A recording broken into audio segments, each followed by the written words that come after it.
வணக்கம். தமிழ் ஃபுட் கார்னர்ல இன்னைக்கு கத்திரிக்காய் வறுவல் பண்ண போறோம். இந்த வறுவலுக்கு தனியா ஒரு பொடி அரைச்சு சேர்த்திருக்கிறதுனால சுவை ரொம்ப நல்லா இருக்கும். சாம்பார், தயிர் சாதம், பருப்பு சாதம் எல்லாத்துக்குமே சைட் டிஷ்ஷா வச்சு சாப்பிட்றதுக்கு ரொம்பவே நல்லா இருக்கும். இப்போ எப்படி பண்றதுன்னு பார்க்கலாம். 300 கிராம் கத்திரிக்காயை இந்த மாதிரி நீல வாக்குல கட் பண்ணி உப்பு கலந்த தண்ணியில போட்டு வச்சிருக்கேன். இந்த மாதிரி உப்பு கலந்த தண்ணியில போட்டோம்னா கத்திரிக்காயோட கலர் மாறாம இருக்கும். இந்த வறுவல்ல சேர்க்கறதுக்கு ஒரு பொடி அரைக்கணும்.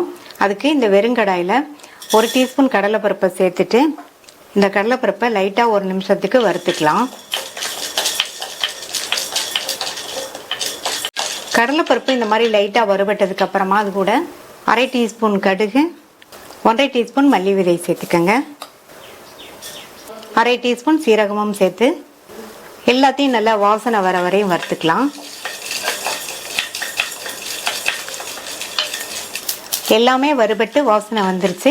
இதை ஒரு பிளேட்டுக்கு மாற்றி வச்சு ஆற விட்டுறலாம்.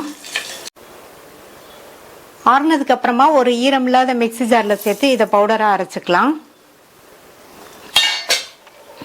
அடுத்து இந்த பேனில் 1/2 டேபிள் ஸ்பூன் எண்ணெய் சேர்த்து சூடாகட்டும். எண்ணெய் சூடானதுக்கு அப்புறமா அது கூட 5-6 பூண்டை நல்லா தட்டிட்டு சேர்த்துக்கங்க. இந்த பூண்டு இந்த வறுவலுக்கு நல்ல வாசனை கொடுக்கும், சுவையும் கொடுக்கும். இந்த பூண்டை லைட்டாக வதக்கி விட்டுட்டு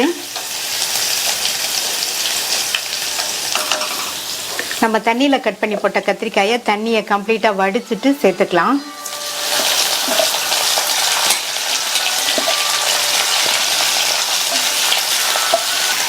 இந்த காயை எண்ணெயிலேயே ஹை ஃப்ளேமில் வச்சு ஒரு 2 நிமிஷத்துக்கு வதக்கி விட்டுக்கோங்க.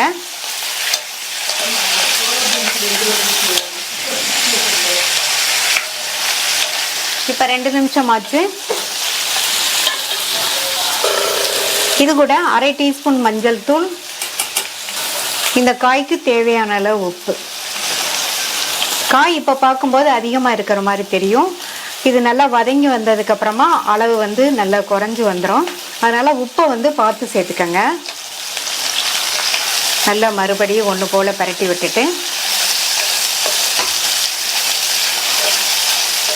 மூடி வச்சிருங்க. ஸ்டவ்வை மீடியம் ஃப்ளேமில் வச்சிருங்க.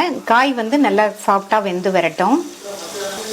வெந்துட்டு இருக்கும்போது இடையில அப்பப்போ ஓப்பன் பண்ணி பார்த்து நல்லா கிண்டி விட்டுக்கங்க. 6 நிமிஷம் ஆச்சு. கத்திரிக்காய் எண்ணெயிலே வதங்கி நல்லா சாஃப்டாக வெந்துருச்சு. இனி அடுத்து மூடி போட வேண்டாம். ஓப்பன்லேயே ஒரு 2லேருந்து 3 நிமிஷத்துக்கு வதங்கிட்டு இருக்கட்டும். மூடி போடாமல் வதங்கிட்டு இருக்கும் போதுமே இந்த மாதிரி அடிக்கடி கிண்டி கொடுத்துக்கங்க.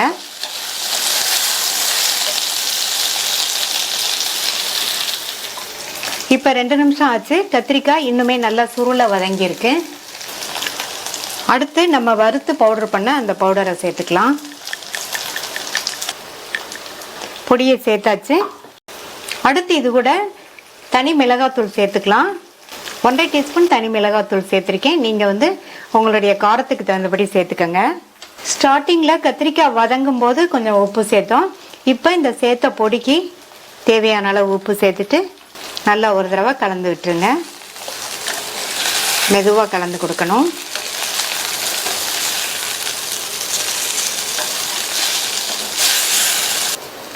நல்லா கலந்து விட்டாச்சு. சிம்லையே 2லேருந்து 3 நிமிஷத்துக்கு இருக்கட்டும். இடையில அப்பப்போ கலந்து விட்டுக்கங்க. இப்போ 3 நிமிஷம் ஆச்சு. நம்ம சேர்த்த கத்திரிக்காய் நல்லா ஃப்ரை ஆயிடுச்சு. கடைசி அதில் பொடியாக கட் பண்ண கருவேப்பிலை இலைகளை சேர்த்துட்டோம்னா இன்னும் நல்லா வாசனையாக இருக்கும். கருவேப்பிலை இலைகளை சேர்த்துட்டு நல்லா ஒரு தடவை மிக்ஸ் பண்ணி விட்டுறலாம். ஈஸியாக பண்ணக்கூடிய சுவையான எண்ணெய் கத்திரிக்காய் வறுவல் ரெடி ஆயிடுச்சு. நீங்களும் ட்ரை பண்ணி பார்த்துட்டு உங்கள் கமெண்ட்ஸை சொல்லுங்கள். இது வரைக்கும் தமிழ் ஃபுட் கார்னர் சேனலை சப்ஸ்கிரைப் பண்ணாதவங்க சப்ஸ்கிரைப் பண்ணிவிட்டு பக்கத்தில் உள்ள பெல் பட்டனையும் கிளிக் பண்ணிக்கோங்க. தேங்க்யூ.